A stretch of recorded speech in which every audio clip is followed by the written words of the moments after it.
Welcome to Show Em The Dore, the only podcast where we can't even win iMessage basketball. My name is Christopher Conway. I'm one of your hosts. This is my beautiful co-host, Willem Azzinnaro, who is actively losing iMessage basketball as we speak. It's not even close. I'm terrible at this. He's also bad at almost every other iMessage game, if it makes him feel I can't better. believe you said that. I'm so good at archery. Today, it will be... I'm so good at that. I think this is a different conversation we'll have later. No, I'm really good at archery. Okay. Archery. How bad did he if beat me? archery is your best game in Game Pigeon iMessage games, He only beat me by 8. And I was down like 20 at halftime. Because I had the worst round ever, because I had one hand holding the thing. welcome to Show Em The Dore, the only podcast where moral victories are accepted. So here's the thing. iMessage games that I'm good at. Golf. I'm really good at the golf. I am. We've played this, and I beat you. When? Like last year, because we never play iMessage games anymore. This is fake news. How big?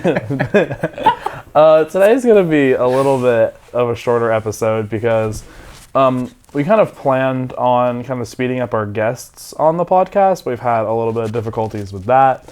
And so the only games that we've really had since the last time we kind of broke down some games are only baseball. We've had 2 series and 2 midweek games. Mm-hmm. What are you doing? Willem. So weird on your thing. Willem, I'm telling you, if this shows up in the audio, I'll be mad at you. Oh, it's not, but it just looks so... No, I'm saying like he had it set where it was good. Mm-hmm. Okay, so... it's no different. The wire's just out of the way now. You're welcome. Okay, yeah, but in the... I run a professional podcast. We're going to be in the audio editing. It's going to be like... God dang it. But yeah, point is, all only we've got is baseball. Yeah. That's it. Sure, we do have 2 weeks of it, but like... They were... We kind of just... Only so much happens in a baseball game. We can just breeze through that, talk about stuff. Yeah. Last week, if you didn't see our last episode, it was with Julian Hernandez. Incredible interview. Great guy. We love him. Wonderful we ran guy. into him today and talked to him. He's a good guy. I have a class with him today, too. Oh, I forgot you have a class with him. Yep. Yeah. Good times. But if you hadn't seen that, it's great. It's so good. Statistically, it's our highest watched podcast episode ever. If we get 3 more views, it will be our highest watched. It'll be the first episode, which I don't know why so many of you watched that first episode. Yeah, I was like, man, we're making it. Yeah, I'm never going to watch the first episode again. No, it was probably terrible. Yeah. I've seen it once. I'm never going to watch it again because I just don't think but it's good. But point is, great episode. If you haven't seen it, go watch. If you haven't seen our episode with Cam, with Ben, we got a lot of good episodes for you to watch. I would go watch the one with Spencer, even though it was early. That was early, and Spencer's doing real well now. So it's good to see our alumnus. The Show Em The Dore alumni. Alumnus is 1. Yeah. But they're all succeeding. Exactly. I know at the end of the episode last week that is, we announced that Jordan Wright is our next big guest. Yeah, in the next couple weeks. Currently in the process of getting him down for a certain one of the next couple weeks. So we're trying to schedule some stuff. I know we're talking to some other people, seeing if PR teams and people will allow the athletes to talk to us. Yeah. So that's going to be fun. I hope they look at Julian Hernandez's episode for if they should allow us. I assume they have to do due diligence, getting our view count up. Well, I assume they'll want to screen our questions as well. I mean, maybe, but a lot of our questions are kind of on the fly. It's like, oh, so you then mentioned we'll have to this. plan better. Yeah, maybe. So overall, it's been a good episode. It's been a good week. We're really happy with the direction of the podcast. We feel like, and we really enjoy making it, and we enjoy the fact that you guys watch it. And last episode was really well received. We got 12 likes on it, which is the most we've had since episode 1, which had 22. Really? Yeah. Y'all really liked our first terrible episode. Yeah, the first episode was bad, but a lot of people liked it. It was our humble beginnings. It was. And now we're pros. I'm a man from humble beginnings. The man's count up the digits. So throwback to Isaiah Thomas' walk-up song. Yeah, last year. Which walk-up songs have gotten a lot better. We'll talk about walk-up songs. Good. If I can remember them. But so starting with baseball, the first series after. So we've had 2 weeks to cover. In the first week, it was we played South Carolina, and we beat the heck out of them the first day. Chris McIlvain, as we should. Chris McIlvain had an off day, put up 7 zeros though. So I mean, like, what else do you want? 7 zeros on an off day. Yeah, I mean, he had a great game. I think we beat him like 10-1 or something ridiculous like that. Like it was bad.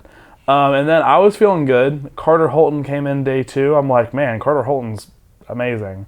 And then I don't know. People think that there's been speculation that he was accidentally like tipping his pitches during the game, but he let up 7 runs in 2 innings, like 1 2/3, and after that we just didn't have a chance of coming back. For those of y'all like me that didn't know what tipping his pitches meant until I asked further questions to get context clues, that means that he's giving a tell so that the other team can read that and see, oh, he's going to do this. Yeah. Like if every time he throws an off-speed pitch, he does a certain thing beforehand, that's how they know he's going to do that. So that's something, obviously, you want to avoid in baseball. Definitely. People are thinking, oh, maybe that was the issue. And I didn't see it, so I don't know. But I didn't say anything specific, but I'm also not a scout. I wasn't looking for I'm not Yeah. like professional baseball person. And then day 3 we also lost pretty bad because South Carolina has good offense. They're a little Jekyll and Hyde when it comes to playing because they've beaten Texas in a series this year. Good Texas. Texas is a really great team, but they've also like lost to they've lost to Clemson, I think, in a series. Texas used to be number 1. Yeah, and then I think South Carolina made them drop from number 1. So then after that, Speaking of number 1, that same week, after that series and that weekend series within SEC play, Tennessee jumped up to number 1. Vandy dropped down to number 9. And then we played a Lipscomb in a midweek game, and we beat them 7-1. And it was just Lipscomb. Devin Futrell had a good day. He's our 4th pitcher, which I think arguably... He's emerging. Yeah, I think Devin Futrell is really good, and I'm surprised that he has not gotten any looks as our day 3 starter. Even though I believe that Pat Riley now kind of cementing himself as a day 3 starter is probably correct. But then we get to the Tennessee series, and we got swept by Tennessee, and it was the first time we've been like swept at home since I think like 2009 or something like that. Like it was the first sweep we've had in like 5 years. Yeah. It was not a good time. We lost the first game 6-2, and it was the first game we put in new lights in the stadium, and then around dusk when things started getting like a little weird in the sky, we had 2 fly balls just dropped in the outfield. Yeah. And that allowed them to get like 3 unearned runs. So realistically, assuming that doesn't happen, it might be 2-3. The second day, we had some, I think, errors or something like that, hitting errors, and we lost 5-2. And I remember thinking at the time it probably should have been 2-3 again, but it's still a loss. And the last day we lost 5-0. We got shut out at home, which was a pretty dreadful showing, I'd say. At that point, we've dropped all the way down to 16. Oh wow, I didn't know. Yeah, which makes sense. We had a pretty dreadful. You get swept, you're going down a lot. Yeah. No matter what.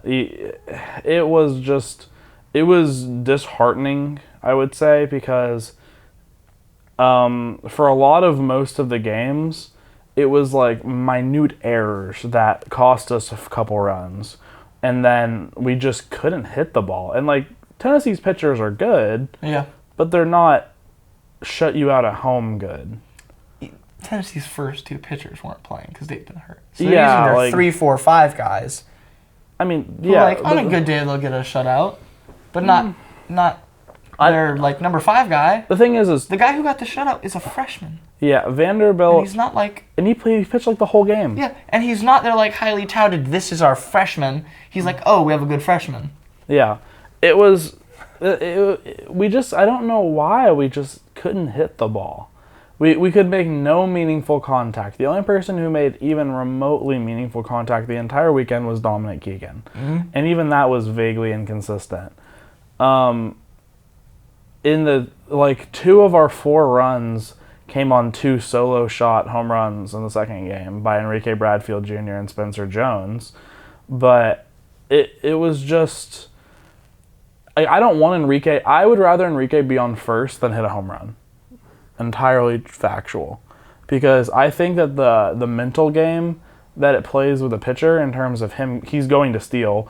Like, we stole in the first game. I think Enrique stole 2 bases on 2 pitches because he knew he was better than their catcher, because he is.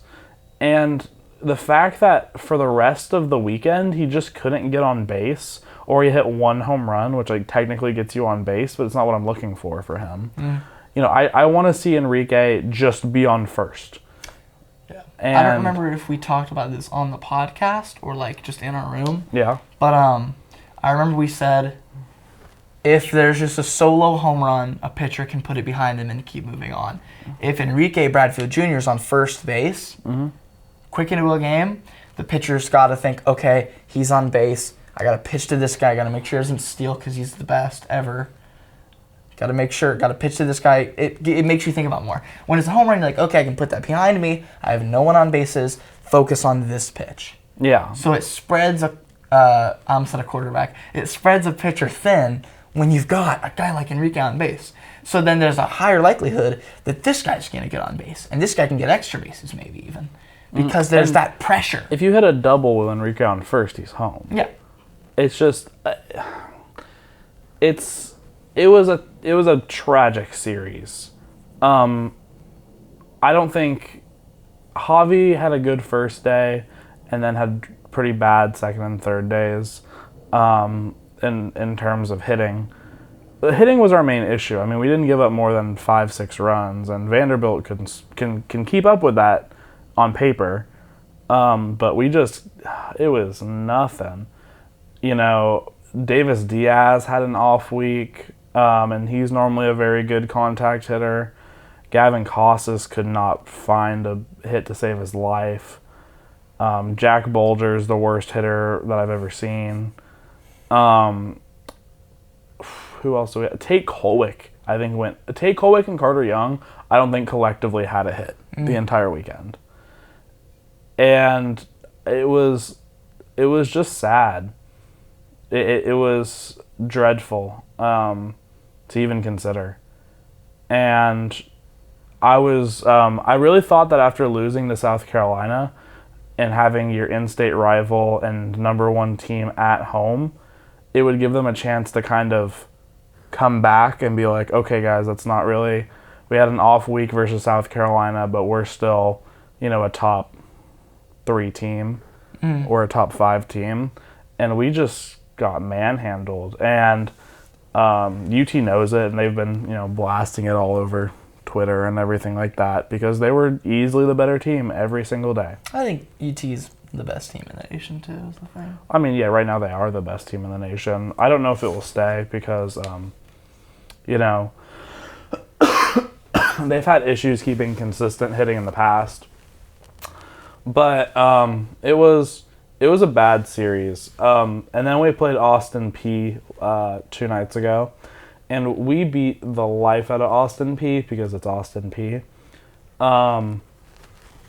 Everybody was hitting, and Calvin Hewitt, who I believe should be our DH, he had a 2 RBI bunt home run where he bunted, and it was a beautiful bunt. And he was going to make it to first, like, pretty for sure. And the pitcher or third baseman, whoever got there, should have just ate it. But they threw it to first. It got past first. He went to second.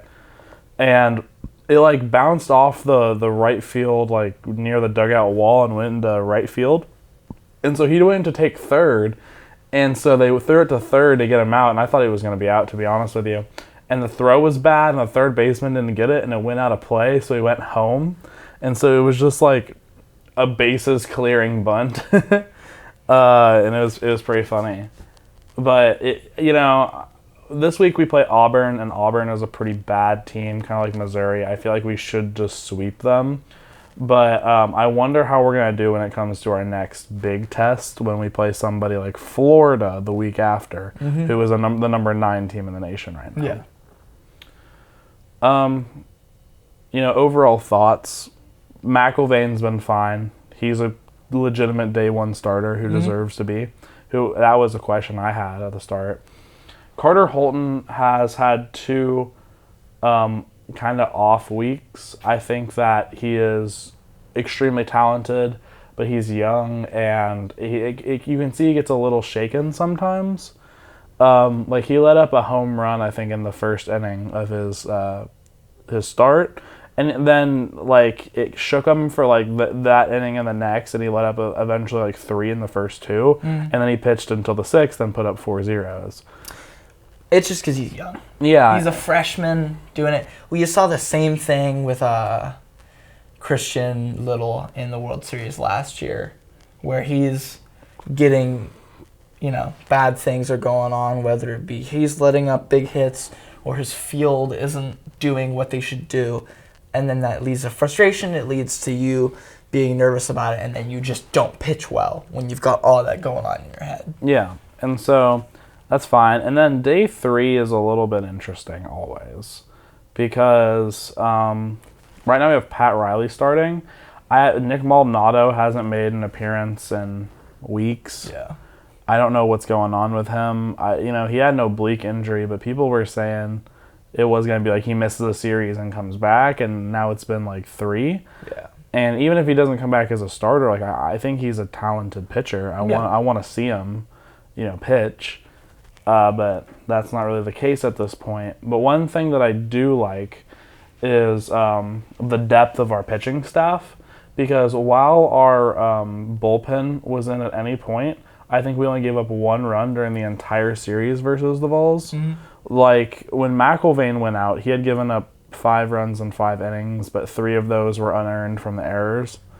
And then Hunter Owen came in, who was our day 3 starter for like a couple series. Mm-hmm. And I was like, oh, that's interesting. We're going to put in who I thought was going to be our day 3 starter coming off the bullpen. And he put up 4 zeros against a hot Tennessee team at the time. And I think that if we can use Hunter Owen in that way, where he can just be like a really, really good bullpen piece that can put in extended minutes if like a starter struggles, I think that's really valuable. Yeah. I think Carter Holton will return to form. I think he's a great pitcher. I think he'll have a pretty good weekend versus Auburn. And then I have no idea how our day 3 is going to go, because sometimes Patrick Riley looks like the best pitcher I've ever seen, and then sometimes he walks 3 guys in a row. Additionally, he's kind of inefficient. Mm-hmm. He really works counts versus guys, and that's cool, but not good for staying in the game very long. Yeah. And so, I don't know. We have a lot of depth, though. Like, Christian Little's still there. Bryce Cunningham is still there. Jack Anderson puts in some. Brett Hansen puts in some. We've used Donye Evans a little bit more recently. Yeah. Nelson Berkwich put up a couple of good innings. Who am I missing? Am I missing anybody? I don't think so. But yeah, it was good. Oh, we had Grayson Moore pitch an inning, but really? I didn't even know who that was, and he didn't do very well, so I don't expect him to pitch again. I knew he's on the roster, but it's we're still a good team. Right now we're just slumping. I saw something that said that Tate Colwick may have been a little banged up, and I never saw where he got hurt, but I saw something that said he may have. I hope it's nothing serious. But I will say during the Austin Peay game, he didn't play, and neither did Carter Young. They sat most of the team, though. Our starting lineup versus Austin Peay was Parker Noland, Jonathan Vastine, Davis Diaz at short, and Rob Gordon at third. Rob Gordon at third. No, his name is Rob Gordon. Oh, I don't know. The third, I think. Or the second. I can't remember. He wears number 3. And then Dominic Keegan was catching, and then it was Vaz, and maybe not. No. Didn't start. It was Hewitt in left, Enrique in center. Did Spencer Jones play? I think he did. Yeah. So we only had 3 starters out there. If we had, if we're counting Diaz though. No. Diaz plays third normally. Really? Yeah. He's our starting third baseman. He's a different position, though. True. So we only had 3 guys where they usually are starting. So I think, if Carter plays, if Javi plays, and Tate doesn't play, That's concerning. But I think you just got swept at home. Yeah, they might be like, They're like, okay, let's just sit most of you. You guys need to reset a little bit. We also had Leneve at our DH. We didn't have Jack Bolger, thank God. Troy. I like Troy. And Troy had Troy's an interesting guy, man. He had a good hit. He hits bombs every once in a while. Yeah. Certified bombs. And then he strikes out the rest of the time. Yeah, it's like Jason Gonzalez. He's like a good Jason Gonzalez.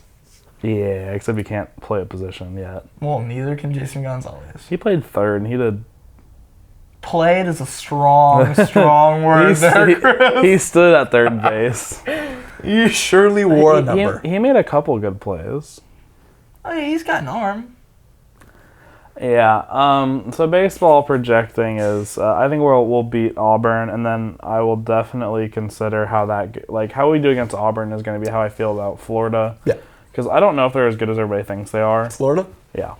But it is at home, so maybe we'll get some of the Hawk energy into our players. You get some of the Hawk lights. Yeah. Maybe that'll be something. But yeah, I mean that's pretty much it when it comes to baseball, which is all that we have, which really. Is the entire podcast. Yeah, it's a little bit of a short one, unless we have just stuff to talk about, which we could. Is there anything that you have to talk about? Not that I know of. I haven't heard any big news regarding anything else. Running through, I know football's practicing, they're doing their thing, nothing big there. Basketball, they're just keeping on. We haven't had anybody declare for the draft, which is cool. Has Scotty not? No, he hasn't. But then again, like, Scotty's really the only one that we could see doing it. It'd be a shock if other people did. So, nothing has changed there, and obviously we'll let you know if and when Scotty makes a decision. I assume in the next week he's going to. When is the draft? Oh, I want to say June. Oh, July. He probably has time. Yeah, when's the combine? Yeah, he's got time, but most other people are making decisions right now. True. Like, this is when they say things. It's this week, next week. So I'd say if he hasn't said anything in the next week, it's trending towards something it'll be a little back. weird. Yeah, I mean, either way, no matter what, it's still a toss-up. I don't think... I'm obviously not like a scout or anything, but from my knowledge of him and how he is, and the boards and where he's looked at, I don't imagine it would be that helpful for him to go to the draft. Like, he'd get picked late second round, 55, 56. I could see him doing a weird thing that I've only ever seen a couple times where he goes to the draft, gets undrafted, but like on purpose, so then he immediately signs with the team and then plays G League and then he'll work his way up. Joel Ayayi on Gonzaga did that last year, where he talked to teams, realized he wasn't going to get drafted, but the Lakers agreed to sign him if he went undrafted, which he did. And then now he's playing in the G League in Capital City, which is what they're called apparently. Interesting. It's DC. It's Capital City Go-Go is the team. Like Wham. Yeah. Wake me up, Capital City Go-Go. That's their theme song. Fun fact. Is it? No, it's not. I just made that up. Gotcha. But I could see him being like, okay, let's go to the league. He's undersized.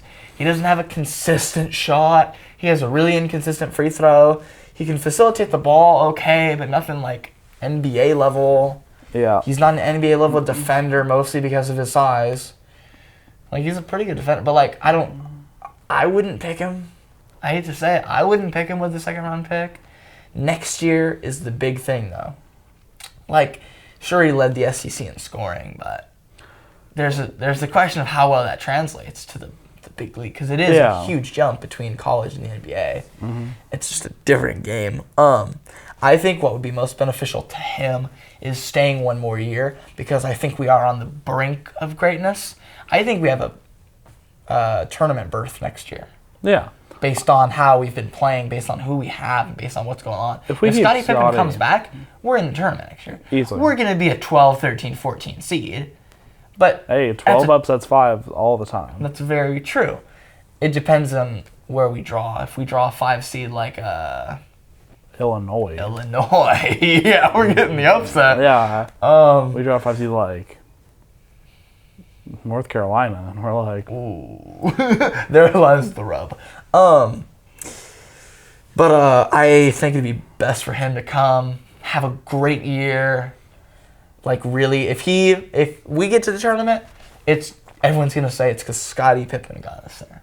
Yeah, then I don't know how true it's gonna be, but it's just the play he's gonna get. Then he'll be a late first round pick, and it'll be good. I think it'll be an early second round pick, but it'll be better than undrafted.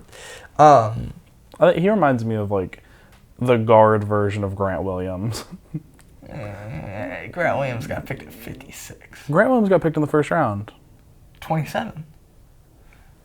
I'm thinking Admiral. I'm thinking Admiral. Yeah, but I'm saying he's the guard version of Grant, where he's a really good college player, and they think it might translate to the NBA, and so...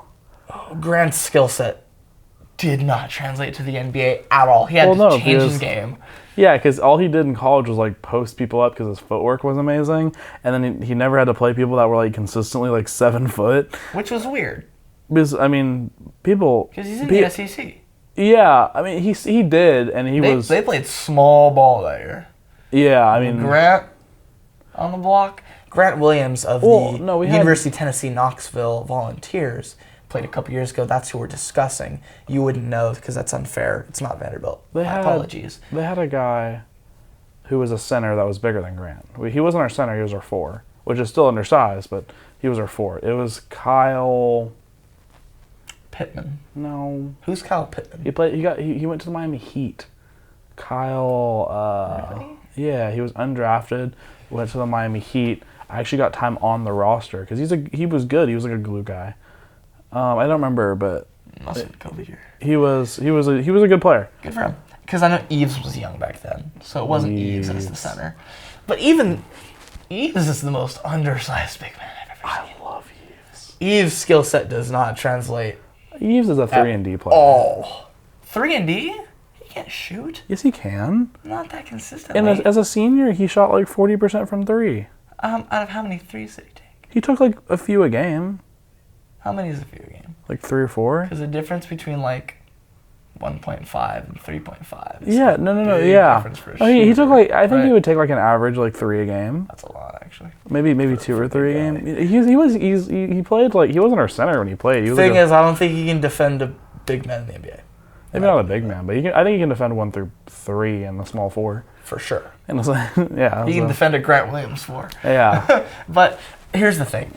Bottom line, I don't know if his skill set will give him a lot of success. Mm-hmm. But then again, you have guys like Isaiah Thomas. He's like 5'11", 5'10", and he's succeeding. 5 even. Before he got hurt. That is what it is. Is he playing in the French league now? Yves Pons? No, he plays for the Hustle, I thought. I thought he played for the Grizzlies. Yeah, that's their G League team. Oh, okay. He plays for the G League affiliate of Memphis. Yeah, he has a. He's only 6'6", man. Yeah. He's a small guy. Yeah. Comparatively to the centers he was up against in college. But 0.6 points per game. That's in the pros though. Yeah, I know. That's not G League stats. I'm pretty sure he does well in the G League. He played 5 games. Good for him. These are all in like the real. Yeah, that's in the NBA because those aren't G League stats. Yeah. But Scottie Pippen, I think it'd be great if he came back another year. I think it'd just be better for his draft stock. It's the same with Drew Timme. If you think you can do a lot better next year than you can this year, for whatever reason, stay another year. That's why guys stay longer. When I don't think he's gonna get a ton better. I think we're gonna do better, and he can market himself better. And that's how you succeed. That's how you get picked better, higher. Yeah. So other than that, I think that's it for basketball. Like, we'll let you know. That's just a quick discussion of Scott. Yves is doing well. Yves, in the G League, he's averaging 9, 5, and 1. Where do you think they're lining him up? They're playing him, I think, at the 3. Really? That's a lot different for him. His 3-point percentage is 38.7%. Good for him. Yeah, like, I mean, he 3 points per game. He's averaging. He's attempting 3.4 a game. Wow, that's high. Yeah. Good for him. He's never gonna see success in the NBA, but in the G League, he's gonna do well. He's gonna play overseas for a bit. He's gonna have a successful basketball career. Yeah. That's definitely. good for him. I think Scottie Pippen would do the same. Yep. I think with the name Pippen as well, he could do a lot of good things, whether it be in the NBA G League, which I feel like he could thrive in. I think that's his type of game. That's my shot. Because, what's his name? He went to Campbell. He was the leading scorer. He put up like 33 a game, but he's 5'9". Oh, I think. I know what you're talking about. Anthony would know instantly. He knows his name. He was a dog in college, but he's tiny, so he can't succeed in the pros. Mm-hmm. He's not going to make it to the majors, which is a metaphor because that's baseball. But he's great in the G League because it's easier for little guys. You know what I mean? Like Spawn's going to succeed in the G League, though he's only 6'6" and is a big man. Like Scottie Pippen, though he's 6'2", 6'3", 6'4", I don't really remember what they list him at. 6'3". Which I think is just false. Like they're just that's cap. lying. That's cap. We'll see at the combine if he goes. But I suppose we'll see how his career plays out. It'll be exciting. Yeah. He's an exciting player. He's good at what he does. And then so that's football, baseball, Basketball. soccer, or basketball. Women's basketball, we haven't heard anything. No, I think that's probably it. Yeah, that's all we got. I know this episode was probably a little lack on content, and we hope to get more guests in the next couple weeks. But maybe it's a little bit of a down week in terms of just everything. Yeah, in terms of content. We just don't have a lot to talk about. And but we appreciate you guys tuning in. Watch our last episode. That'd be awesome. I'll probably have it set so at the end of this episode you can like click on it. We're upping our YouTube game. I figured that out. Yeah, I just never clicked the add end card before. I was reading through it. I'm like, what is this? And it was like, well, hold on. I'm like, wait just a moment. But this might be good. Yeah. So that's a thing. We're really upping our quality. But I think with that being said, this has been Show Em The Dore. It has. And we will see you guys next week, hopefully with somebody else.